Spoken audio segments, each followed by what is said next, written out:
आज के इस वीडियो में स्पीडी जीके का 30वां भाग लेके आ रहे हैं। आपको बता दें कि इसके और भी भाग हमने ऑलरेडी अपलोड कर दिया है और आपको उनका लिंक इसी वीडियो के डिस्क्रिप्शन में मिल जाएगा।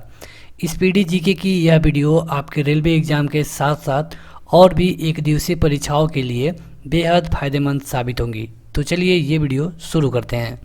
सब्सक्राइब करिए स्टडी फॉर जॉब्स चैनल को और बेल आइकन को दबाइए लेटेस्ट अपडेट सबसे पहले पाने के लिए। ये वीडियो शुरू करें उससे पहले आपको बता दें कि इसके 29 पार्ट ऑलरेडी अपलोड है और आपको उनका लिंक इसी वीडियो के डिस्क्रिप्शन में या फिर पहले कमेंट बॉक्स पे मिल जाएगा। उस तरह की वीडियो और भी अपलोड की गई है, तो ज़्यादा जानकारी के लिए आपको चैनल का प्लेलिस्ट चेक करना चाहिए। तो चलिए आगे बढ़ें, उससे पहले आप इस वीडियो को ज़रूर लाइक कर दें। तो देखिए यहाँ पे इसी तरह वन लाइनर क्वेश्चन आएंगे और इसके सामने इसका उत्तर दिया गया होता है। जहाँ पे ज़रूरी होगा हम आपको एक्स्ट्रा फैक्ट बताते चलेंगे जो कि आपके लिए फ़ायदेमंद साबित हो। क्वेश्चन है कि सबसे अधिक संख्या में समस्थानिक किसके पाए जाते हैं। देखिए समस्थानिक क्या होता है, सबसे पहले आपको ये जानना चाहिए। एक होता है समस्थानिक, एक होता है संभारिक। तो नाम से याद है, संभारिक मतलब कि भार बराबर। जैसे कि अगर यहाँ पे कोई तत्व लिखा गया है, कोई परमाणु, यहाँ पे x है और यहाँ पे z है, इसके पास भी अगर 20 है परमाणु भार, इसके पास भी 20 परमाणु भार है, यहाँ पे चाहे जो भी हो 9 और 10 ये दोनों अलग अलग हो, तो यहाँ पे इस तरह के जो परमाणु होगा या फिर तत्व होगा उसको कहेंगे संभारिक। संभारिक मतलब कि यहाँ पे आप देख सकते हैं कि इसका परमाणु भार क्या है, बराबर है। परमाणु भार बराबर मतलब कि ये होता है संभारिक। अब देखिए परमाणु भार किसके बराबर होता है, यहाँ पे हम अच्छे तरीके से लिख देते हैं।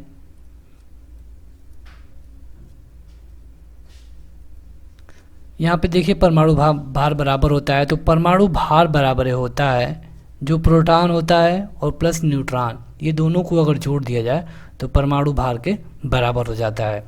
एक होता है समस्थानिक, जैसा कि इसमें पूछा गया था, तो सबसे अधिक समस्थानिक होता है पोलोनियम के पास। समस्थानिक में ये होता है कि 1H1 1H2। तो यहाँ पे आप इसमें देखेंगे कि दोनों का ये जो परमाणु क्रमांक है ये तो बराबर है, लेकिन ये जो भार है दोनों अलग अलग है। यानी जिसका परमाणु क्रमांक बराबर हो लेकिन परमाणु भार अलग अलग हो इसे कहेंगे समस्थानिक। जिसमें परमाणु भार बराबर हो इसे कहेंगे संभारिक। तो दो चीज़ें बार बार पूछी जाती हैं, परमाणु क्रमांक समस्थानिक और संभारिक। तो ये हो गया। आगे बढ़ते हैं, तो अगला है कि पोलोनियम के समस्थानिकों की कितनी संख्या है। तो देखिए पोलोनियम का अभी आपने देखा कि पोलोनियम के सबसे अधिक समस्थानिक होते हैं और इनकी संख्या है 27। उसी तरह हाइड्रोजन के समस्थानिक पूछा जाता है, ये होता है 1H1 1H2 और 1H3। ये तीनों देखिए समस्थानिक है क्योंकि तीनों का जो परमाणु क्रमांक है बराबर है। और जो ये वाला सेकंड वाला है इसी से D2O बनता है, मतलब कि भारी जल। अगला क्वेश्चन कि आइसोटोन्स क्या होते हैं। आइसोटोन्स तो ये होते हैं सम न्यूट्रॉनिक, इनको हिंदी में सम न्यूट्रॉनिक कहा जाता है। तो सम न्यूट्रॉनिक का ये मतलब हुआ कि मतलब कि इनमें न्यूट्रॉनों की संख्या समान होगी। अभी आपने देखा कि अगर जो परमाणु क्रमांक हो अगर ये समान हो तो क्या होगा, समस्थानिक। परमाणु भार बराबर हो तो संभारिक, अगर न्यूट्रॉन बराबर हो तो आइसोटोन्स या फिर सम न्यूट्रॉनिक। अगला क्वेश्चन कि वे आयन जिसमें इलेक्ट्रॉनों की संख्या समान होती है क्या कहलाते हैं। तो जिसमें इलेक्ट्रॉनों की संख्या समान होगी उन्हें सम इलेक्ट्रॉनिक कहेंगे। जिनमें न्यूट्रॉनों की संख्या समान होगी उन्हें सम न्यूट्रॉनिक कहेंगे। जिसमें परमाणु क्रमांक की संख्या समान होगी समस्थानिक कहेंगे। अगला क्वेश्चन है किसके उत्सर्जन से संभारिक उत्पन्न होता है। तो देखिए ये होता है बीटा कण। अब बीटा कण जब उत्सर्जित होता है तो इसमें डिफरेंस क्या आता है। मान लीजिए अगर 11 सोडियम 23 है और इसमें से एक हम बीटा कण निकालते हैं तो यहाँ पे 11 के जगह पे इनमें प्रगति हो जाती है। जैसे कि यहाँ पे हम दो चीज़ आपको पहले लिख के बता दें, 11 सोडियम 23 होता है 12 मैग्नीशियम 24।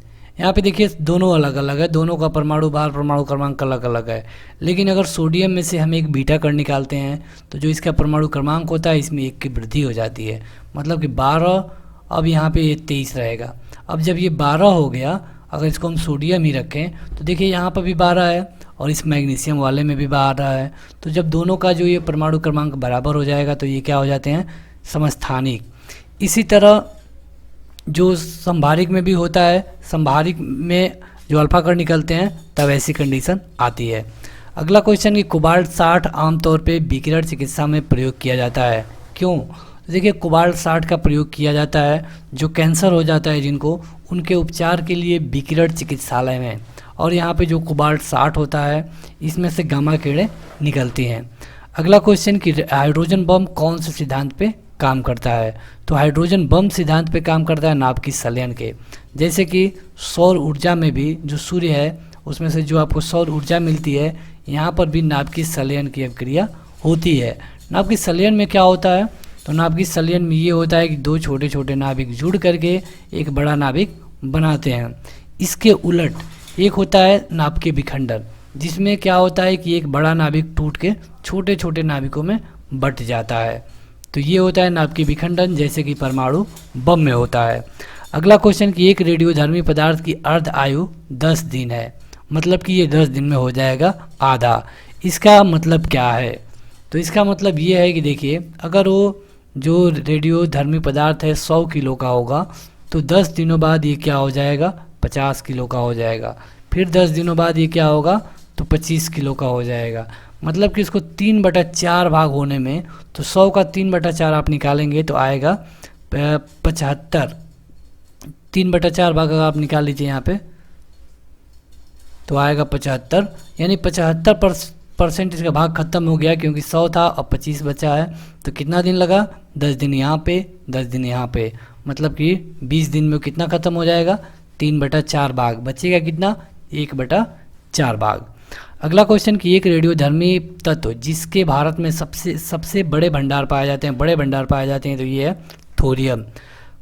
कलपक्कम के फास्ट ब्रीडर रिएक्टर में किस तरह का ईंधन प्रयोग किया जाता है? तो यहाँ पे जो कलपक्कम है एक जगह का नाम है, यहाँ पे जो ईंधन प्रयोग किया जाता है ये होता है समृद्ध यूरेनियम।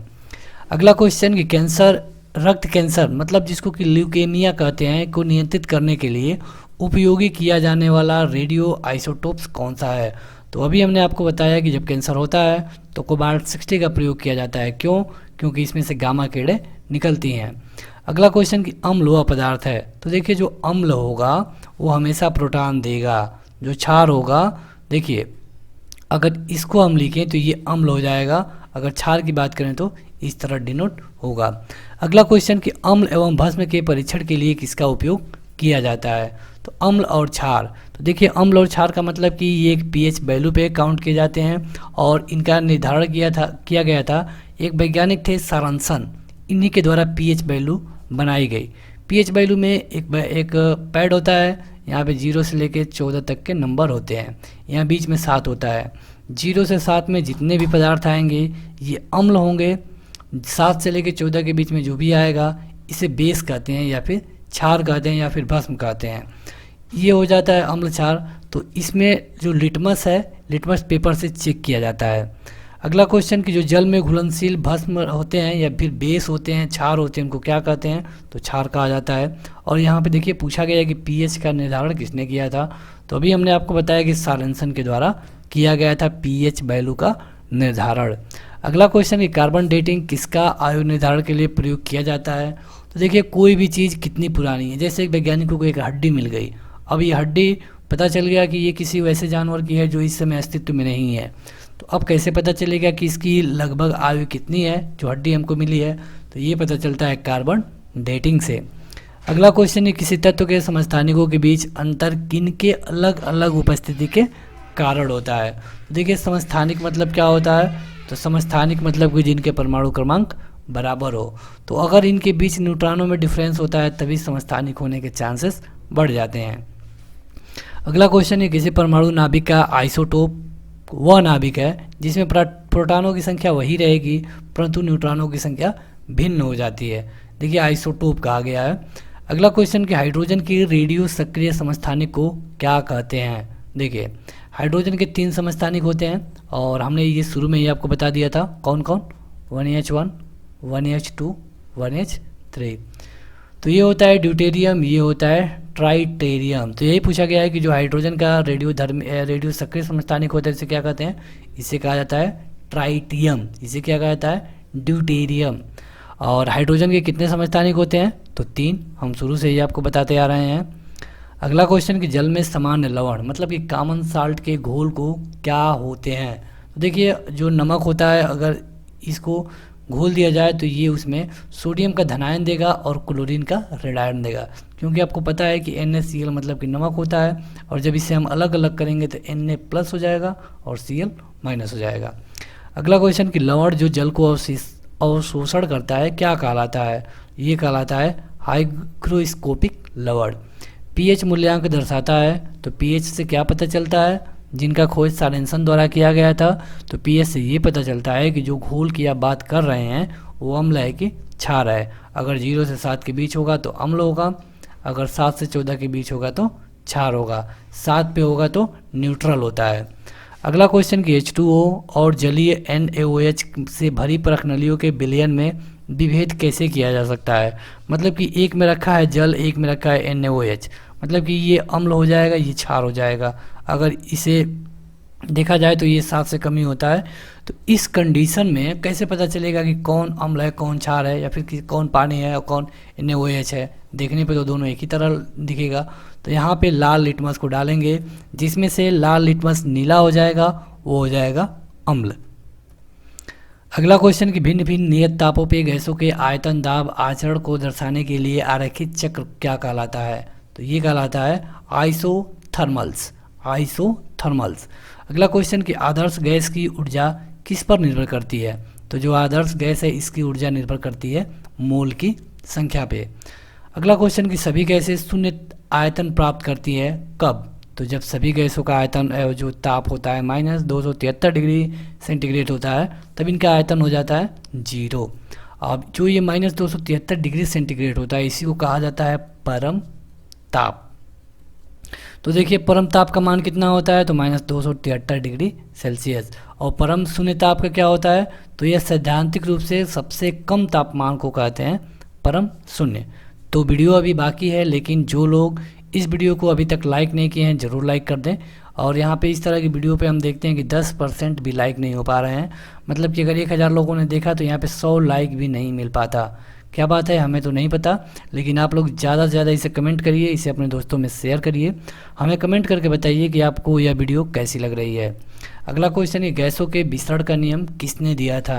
गैसों का विसरण नियम तो ये दिया था ग्राहम ने। कई बार आपने केमिस्ट्री में पढ़ा होगा।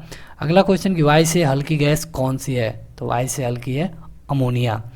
अगला कि किसी गैस का अणु भार उसके वाष्प घनत्व का कितना गुना होता है। तो जो उसका अणु भार होता है लगभग उसके वाष्प घनत्व का 2 गुना होता है।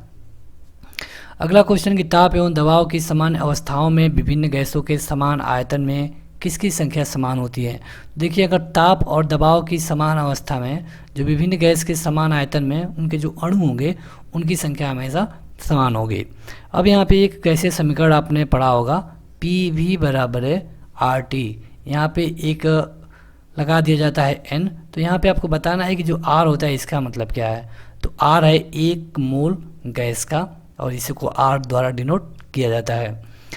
अगला क्वेश्चन कि वे पदार्थ जो जलकर ऊष्मा प्रदान करते हैं इन्हें क्या कहते हैं। तो इन्हें कहते हैं ईंधन। जैसे कि आप देखते हैं लकड़ी को जलाने पे ऊष्मा प्रदान होती है, तो लकड़ी एक तरह का ईंधन है। अगला क्वेश्चन कि कार्बन मोनोऑक्साइड तथा नाइट्रोजन गैस के गैसीय मिश्रण को क्या कहते हैं। तो ये क्वेश्चन आप स्टार मार्क कर लीजिएगा, कई बार पूछा गया है। माने CO+N2 इन्हें कहा जाता है प्रोड्यूसर गैस। अगला क्वेश्चन की सुरक्षा की दृष्टि से खाना पकाने वाली LPG गैस की सिलेंडर में क्या भरकर गंध युक्त बनाया जाता है। मतलब जो हम घर में यूज करते हैं सिलेंडर, गैस सिलेंडर, इसमें गंध नहीं होती है, लेकिन इसे केवल सुरक्षा की दृष्टि से इसमें कुछ मिलाया जाता है जिससे इसमें गंध आ जाए, और ताकि अगर कभी ये लीकेज हो तो पता चले। तो गंध के लिए मिलाया जाता है मरकैप्टन को। अगला क्वेश्चन कि गोबर गैस में मुख्यतः क्या होता है। तो देखिए गोबर गैस में होता है मीथेन। मीथेन मतलब कि CH4, इसे कहा जाता है मार्स गैस। ये भी आप देख लेंगे, इसे मार्स गैस कहा जाता है। अगला क्वेश्चन कि LPG में कौन सी गैस मुख्य रूप से होती है। तो होती है ब्यूटेन, और गंध के लिए क्या मिलाई जाती है, मरकैप्टन। अगला क्वेश्चन है कि सभी अम्ल जल में घुल के क्या प्रदान करते हैं। तो देखिए सभी अम्ल अगर जल में घुलेंगे तो H आयन देते हैं, जैसे कि HCl है। HCl को अगर आप जल में घोलते हैं तो H+ और Cl- मिलता है। अगला क्वेश्चन कि भस्मों का स्वाद कैसा होता है, मतलब कि जो क्षार होते हैं उनका स्वाद कैसा होता है, ये होता है खारा। अगला क्वेश्चन है किसी एक सामान्य व्यक्ति के रक्त का pH वैल्यू है इतना से इतना। तो आपको यहाँ पे ये बताया गया है कुल मिला के कि जो सामान्य मनुष्य होता है उसका pH वैल्यू कितना होता है, 7.35 से 7.45। अब आपको बता सकते हैं क्या आप कि ये अम्ल है कि क्षार है। तो देखिए जो 7 से लेकर 14 के बीच होता है ये क्या होता है, क्षार होता है।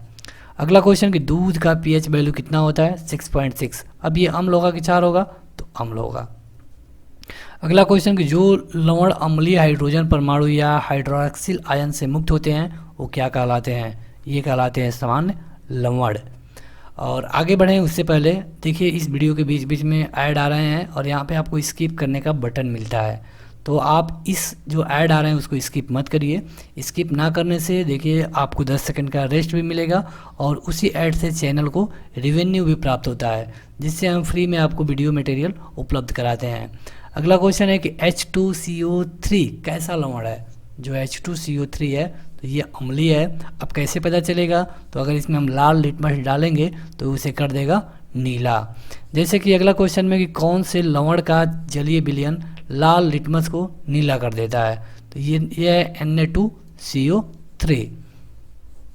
अगला क्वेश्चन है कॉपर सल्फेट का जलीय घोल प्रकृति में अम्लीय होता है, क्यों। तो देखिए क्योंकि जो लवण में हाइड्रोलिसिस पाया जाता है जैसे कि HCl है, इसीलिए ये एक अम्ल है और इसीलिए ये जो इसका जलीय घुलनशील होता है ये अम्लीय होता है। अगला क्वेश्चन कि स्थिर ताप पे किसी गैस का आयतन कम करने पर उसका क्या बढ़ जाएगा। तो अगर आप ताप को स्थिर रखें, मतलब कि ताप जितना पहले था उतना अब भी है, लेकिन अगर उसका आयतन कम करते हैं तो उसका दबाव बढ़ने लगता है। ये आपको डायरेक्ट याद ही करना होगा, ये कई बार परीक्षाओं में पूछा गया है। अगला क्वेश्चन कि सामान्य ताप एवं दाब पे गैसों की समान आयतनों के अणुओं की संख्या समान होती है, तो यह कौन से नियम के अनुसार है। तो ये है एवोगाड्रो की परिकल्पना के अनुसार। अगला क्वेश्चन कि भूरा कोयला मतलब कि ब्राउन कोल के नाम से किसको जाना जाता है, तो ये है लिग्नाइट। लिग्नाइट के बारे में कई बार पूछा जा चुका है। इनफैक्ट आप देखेंगे कि जो भी क्वेश्चन यहाँ पे हम लेके आए हैं सारे क्वेश्चन पूछे जा चुके हैं। अगला क्वेश्चन है कि पेट्रोल से लगने वाली आग के लिए किस प्रकार के अग्निशमन का प्रयोग किया जाता है। मतलब कि अगर पेट्रोल से आग लग गई हो तो उसे बुझाने के लिए आप क्या प्रयोग करेंगे। तो जो भी आप प्रयोग करेंगे उसमें झाग होना चाहिए, क्योंकि पानी से डायरेक्ट पेट्रोल बुझने वाला नहीं है। जब तक पेट्रोल रहेगा पानी की उपस्थिति में और तेज़ी से जलेगा, लेकिन अगर आप झाग वाला चीज़ यूज करते हैं कोई भी, तो वहाँ पे आसानी से इस पर कंट्रोल पाया जा सकता है। इसीलिए आप देखते हैं कि जो पेट्रोल टंकी होती है वहाँ पे जो फायर वाला ये रखा होता है। अगला क्वेश्चन कि अग्निशमन में कौन सी गैस प्रयुक्त की जाती है, मतलब कि आग बुझाना है तो कौन सी गैस लगाएंगे, तो CO2। अगर आग को और जलाना है तो कौन सी गैस लगाएंगे, तो O2 मतलब कि ऑक्सीजन। अगला क्वेश्चन कि प्रति ग्राम ईंधन द्वारा मोचित ऊर्जा की दृष्टि से सर्वोत्तम ईंधन कौन सा है। प्रति ग्राम ईंधन द्वारा ज़्यादा से ज़्यादा ऊर्जा निकले तो ये है हाइड्रोजन। अगला क्वेश्चन कि प्रोड्यूसर गैस, तो देखिए अभी आया था CO+N2। हमने कहा कि आप इसे स्टार मार्क करिए, कई बार पूछा जाता है। देखिए इस वीडियो का PDF उपलब्ध नहीं होगा, लेकिन इस तरह की ढेर सारी वीडियो का PDF उपलब्ध है और आपको एक वेबसाइट मिलेगी सरकारी एग्ज़ाम, उसके बाद आपको लगाना है .me। हालांकि ये लिंक आपको इसी वीडियो के डिस्क्रिप्शन में मिलेगा। यहाँ पे आप जाते हैं तो आपको ढेर सारा स्टडी मटेरियल मिल जाता है। अगला क्वेश्चन कि LPG का पूरा नाम क्या है, तो LPG का पूरा नाम होता है लिक्विफाइड पेट्रोलियम गैस। LPG को पारिस्थितिकी में मैत्रीपूर्ण क्यों कहा जाता है। देखिए इसमें जो कार्बन मोनोऑक्साइड है मतलब कि CO है बहुत कम होता है। अगला क्वेश्चन, कौन सा ईंधन न्यूनतम पर्यावरण प्रदूषण करता है, मतलब कि कम से कम पर्यावरण का प्रदूषण हो, तो ये होता है हाइड्रोजन। अगला क्वेश्चन, कोयले के विभिन्न किस्मों में से कार्बन का प्रतिशत मात्रा सबसे अधिक किसमें होता है। तो देखिए जो कोयला हमें मिलता है 4 या 5% तरह का होता है। इसमें से जो एंथ्रासाइट होता है इसमें 96% कार्बन पाया जाता है, तो ये है एंथ्रासाइट। इसमें कितना कार्बन पाया जाता है ये भी आपको जानना चाहिए, 96%। अगला क्वेश्चन कि रॉकेट को चलाने में प्रयुक्त ईंधन क्या कहलाते हैं। तो जो रॉकेट को चलाने के लिए जो भी ईंधन प्रयुक्त किया जाता है इसे कहा जाता है प्रोद्योगिक। अब इसका क्या मतलब है, तो इसका ये मतलब है कि देखिए जो रॉकेट होता है इसमें ये कई पार्ट में बनाया जाता है। यहाँ पे अगर ये रॉकेट है इसमें जो भी चीज़ रखना होता है हम यहाँ पे रखते हैं जिसको हमें भेजना है, और इसको पार्ट वाइज हम बनाते हैं। एक चीज़ जलता है, जब जल के ये ख़त्म हो जाता है तो ये हट जाता है, फिर इसमें से ये जलना शुरू हो जाता है। तो इसी तरह कहा जाता है प्रणोदक। अगला क्वेश्चन है, किसका प्रयोग नोदक या फिर रॉकेट के ईंधन के रूप में किया जाता है। तो अगर रॉकेट का ईंधन के बारे में अभी बात हो रही थी, तो यहाँ पे आपको देना होता है द्रव नाइट्रोजन या फिर द्रव ऑक्सीजन। अगला क्वेश्चन के उत्प्रेरक मतलब कि क्रिस्टलाइट की खोज किसने किया था। तो उत्प्रेरक की खोज किया गया था बर्जीलियस के द्वारा। अब उत्प्रेरक क्या होते हैं, देखिए ऐसा तत्व जो किसी क्रिया को बढ़ा दे, मतलब उसका जो रिएक्शन है उसकी गति को बढ़ा दे लेकिन उसमें खुद भाग ना ले, उसे कहा जाता है उत्प्रेरक। और इसकी खोज किया गया था बर्जीलियस के द्वारा। अगला क्वेश्चन कि उत्प्रेरक विष क्या होता है। तो ये होता है क्रिया निरोधक मतलब कि रोकने वाला। अगला क्वेश्चन कि जैविक उत्प्रेरक क्या होता है। तो जैविक उत्प्रेरक होता है एंजाइम। और तेलों के हाइड्रोजनीकरण में प्रयुक्त उत्प्रेरक कौन सा होता है। ये होता है निकिल Ni। तो बस आज के इस वीडियो में इतना है। आशा है कि आपको ये वीडियो ज़रूर पसंद आई होगी। अगर पसंद आई है तो इसे ज़रूर लाइक करिए, अपने दोस्तों में ज़रूर शेयर करिए, हमें सपोर्ट करिए और आप हमें कमेंट करके बताइए कि आपको यह वीडियो कैसी लगे। सभी लोग एक एक कमेंट ज़रूर करें। तो आज के इस वीडियो में इतना ही। इसके जो भी पार्ट ऑलरेडी अपलोड है आप उन्हें देख सकते हैं, उनका लिंक इसी वीडियो के डिस्क्रिप्शन में या फिर पहले कमेंट बॉक्स पर मिल जाएगा। तो इसी तरह की वीडियो सबसे पहले पाने के लिए इस चैनल को सब्सक्राइब करें। Thank you.